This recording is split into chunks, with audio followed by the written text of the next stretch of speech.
What's up, YouTube? It's the Action Figure Grader coming back to you with another look at recent sales for the Vintage Collection. And as you can see by this thumbnail, there were some pretty big gems that sold over the last week or so. We had an unpunched Magna Guard, which is very tough to find, and it was AFA graded. There was a European Dr. Aphra without the warning label in the upper right-hand corner. Very, very tough item to find. There was a Salacious Crumb as well as a mouse droid that also sold for big money. Before I dig in any further, I need to say thanks to a few people. Dwayne Custer, he sent me a super for one of my videos last week. And then also Laugh It Up Fuzzball 70, he sent me a second super. That's the second one he sent me. So thank you guys very much for supporting my videos. Really means a lot to me that you do that. And I also did get 2 new Patreon supporters, James Stevens and Crossroads Guitars. Thank you guys so much for becoming Patreon supporters. Really means the world to me that so many people support the channel with the Patreon. So thanks again. So let's go ahead and take a look at some interesting sales for the Vintage Collection over the last week or so. Some auctions, some buy it nows.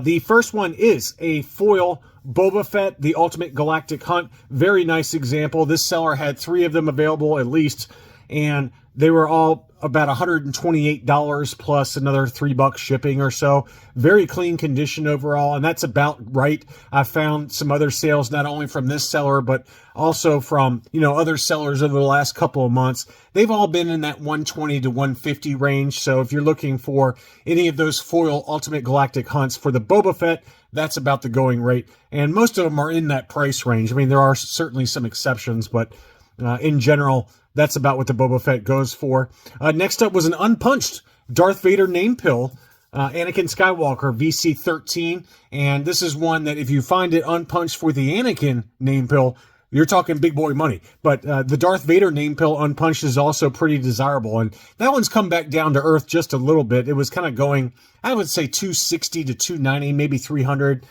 I know that during the peak prices last year, or even a year and a half ago, they were going for over $400. So this one's definitely come back down just a little bit. But Darth Vader name pill, VC13 US card unpunched, $215 free shipping on that one. Next up, Kit Fisto. This is one we hadn't talked about in a little bit. I always really like this figure. I had a number of prototypes for Kit Fisto from some of the other lines, like the Saga AOTC line, things like that. But Kit Fisto, unpunched US card, very clean condition, VC29. That one sold over in the UK for 110 pounds, which is 140 US dollars. Over here in the US, you might get it a little bit cheaper than that.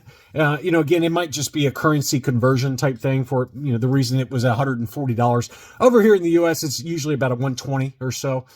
Sometimes just depending on if it's a buy it now. But in an auction, I would say 120 and under is very doable for Kit Fisto. Jango Fett's one that continues to go up in price, and we've talked about the reasons why. Obviously, the reissue that's coming out is like a deluxe version, a deluxe box, not the standard kind of presentation with the plastic blister and bubble. So as a result, once Hasbro announced what that's going to look like, collectors are like, well, if that's going to be the case, then I'm going to get the original because I want one that's more of like a traditional card back. And so VC34 Jango Fett has definitely creeped back up in price. It got up to like $175 to $200 during the peak market for US card unpunched. And then it dropped back down to like $75 to $100 when Hasbro announced they were reissuing it. And then once everyone saw what the deluxe box is going to look like, the plastic-free box, they're like, I don't want that. So now Jango Fett is going back up, the original issue Jango Fett. And this one had very light edge wear, but it was overall very clean condition. A little bit of card warp to it that might come out in a case shell from Tom Hogan. And this Jango Fett sold in an auction for $154.50. So it's continuing to kind of bounce off of those lows of $75 to $100, $154.50 for that one plus shipping.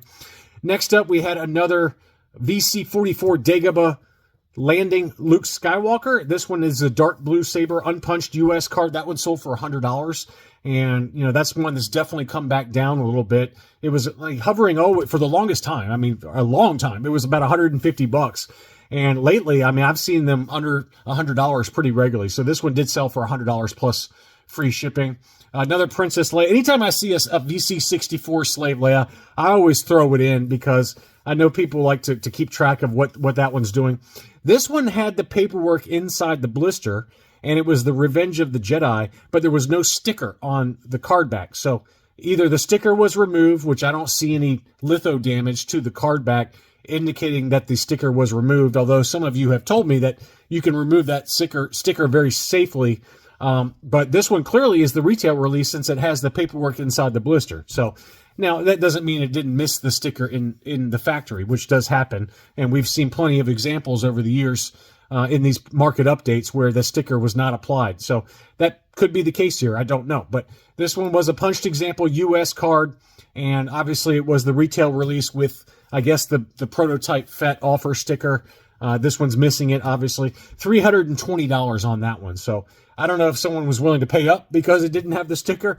But, that maybe is a little high for a punched example. I could see an unpunched example, Revenge of the Jedi, going for that. But for a punched example, $320, my guess is it's probably because there was no sticker damage or anything. And it was a nice, clean card back, offerless, and it just looks really nice. I mean, it's not really offerless, but I mean, in terms of presentation, I'm sure that somebody was willing to pay up because it didn't have that sticker on the card. Star Killer, another one that's really continues to go back down. I could not believe this price. This was an unpunched US card, really clean condition. I mean, super, super clean. And it was an auction starting at $75, and was only one bid at $75. I mean, this was a $150 to $200 card before the reissue. So it's just incredible that sub $100 now for a Star Killer. Unbelievable for the first issue. Next up, Shea Vizsla. This one seems to be holding its own even despite the reissue. This one had the Darth Maul offer as well as the character debut offer. Unpunched US card. That one sold for $130. Free shipping with the star case. Here's that Dr. Aphra that maybe, I'm assuming that most of you seasoned vintage collection collectors know all about this one. But this one has the warnings, the multi-language warnings on the back. This was issued in the Eurozone, and it had the paperwork inside the blister for those warning labels on the back. And on the front of the card, it is missing the warning sticker up here in the upper right-hand corner. So this is a very tough one to find. There's only a few figures that I know of that are like this. I know there's a Chewbacca that only one Kenobi purchased, and Blacked Out Ewoks also, I believe, got that one. But this is, in my opinion, one of the most desirable variants for the Eurozone is this Dr. Aphra European release. It's very, very tough to find. Not many of them out there. And they're always about $600 plus. And this one is no exception. This one sold for 530 pounds, which is 674 US dollars. And, I've seen a few examples over the years that were kind of in that price point, $600 to $700. I've seen graded examples go for over $1,000. So very, very tough one to get. And they don't pop up very often. I think last year I might have seen maybe 2 or 3 max that popped up on eBay. So when they do come up, they sell very quickly, and this is no exception. $674 US dollars for the European release. Remember, it's got to be the European release if you're looking for the big bucks. The regular VC 129, it doesn't go for nearly this much money, but this one it looks like it had a little slight crease right above the hang tab, but it's missing that warning label. And obviously the big tell on the back are all these multi-language warnings at the very bottom of the card. So very, very desirable variant. Another one that's pretty desirable from you guys is VC 112, the Dirty App Sand Trooper. This one was unpunched, $150. We've seen as high as $300 for graded examples unpunched on the US card for the VC 112 Sand Trooper. That 150 price point is right in line with market if you see a very clean one that comes up. Some vehicles that sold at auction, and one of them really surprised me, and we'll get to that in a second. But first is the V19 Torrent Starfighter Clone Wars. This one was mint in seal box, sold over in the UK for 81 pounds, which is 103 US dollars. The AT-AP from the Revenge of the Sith with the Darth Maul offer, that one sold for 102 pounds, which is 130 US dollars. Both of those prices are very kind of in line. Now, what am I missing here? Because I didn't realize that Poe Dameron's X-Wing had gotten so expensive. And maybe this was a one-off type of situation, but Rise of Skywalker Poe Dameron's X-Wing, this one sold in an auction for 217 pounds, which is 276 US dollars.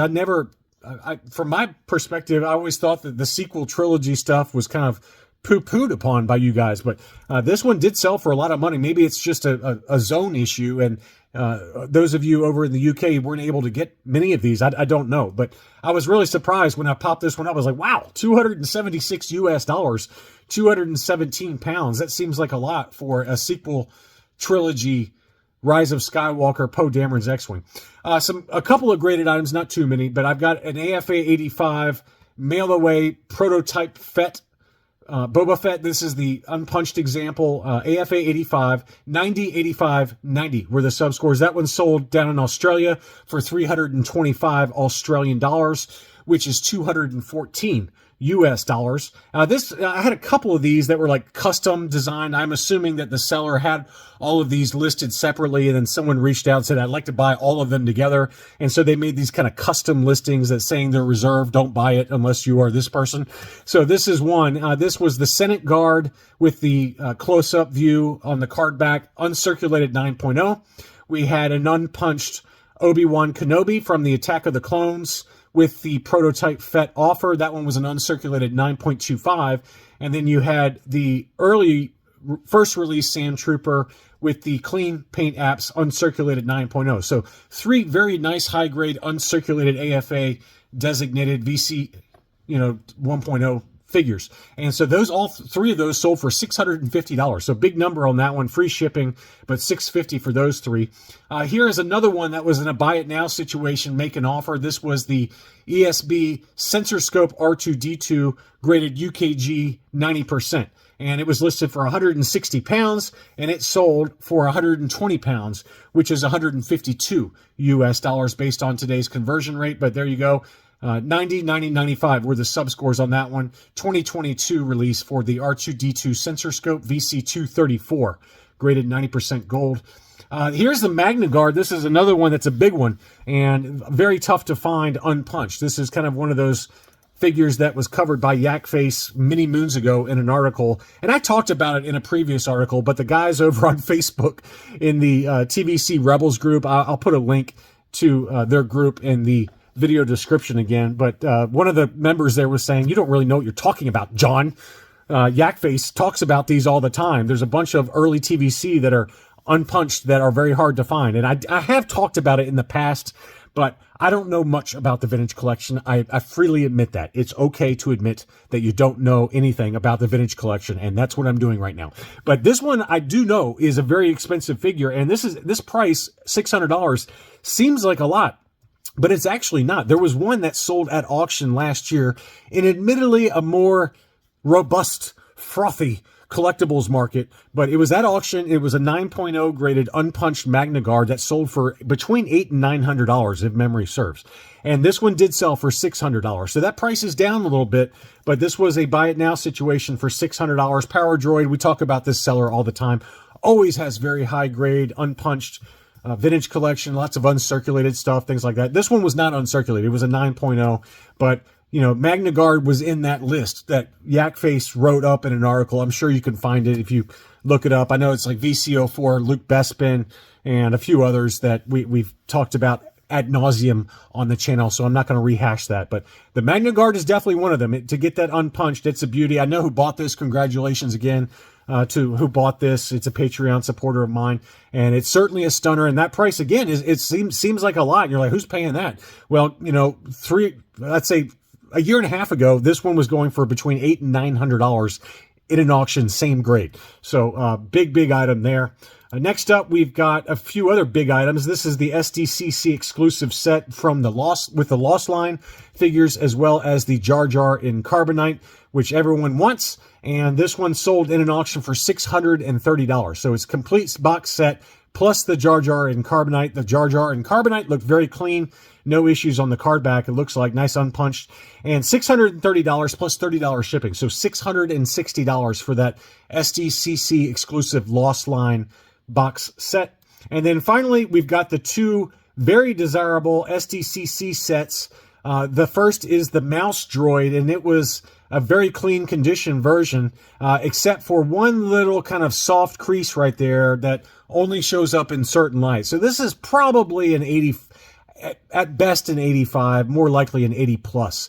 But It's tough to find. That blister is massive, by the way. Look how big that blister is on him. That one sold for $900. Big number. $900. And then the Salacious Crumb, it also had some very light issues to it. Some kind of litho damage by the hang tab, which was still in place. And maybe a couple of dings here and there, but certainly a very nice one. And that's VC66. You can see the card waves, some light edge wear to it. So again, not perfect. That one sold for $1,000. So pretty crazy to me that these two combined sold for $1,900, and oftentimes the complete box set, SDCC box set, including these two figures, plus all the other figures in the Revenge of the Jedi box set, can sell for about this price, maybe slightly higher. So pretty big numbers there, but that's what the market says they're worth, and both of those did sell. So anyway, I hope you enjoyed this look at the vintage collection. Thank you again to all my Patreon supporters and to those of you who send in supers for my videos. I really appreciate the channel support, and I'll be back soon.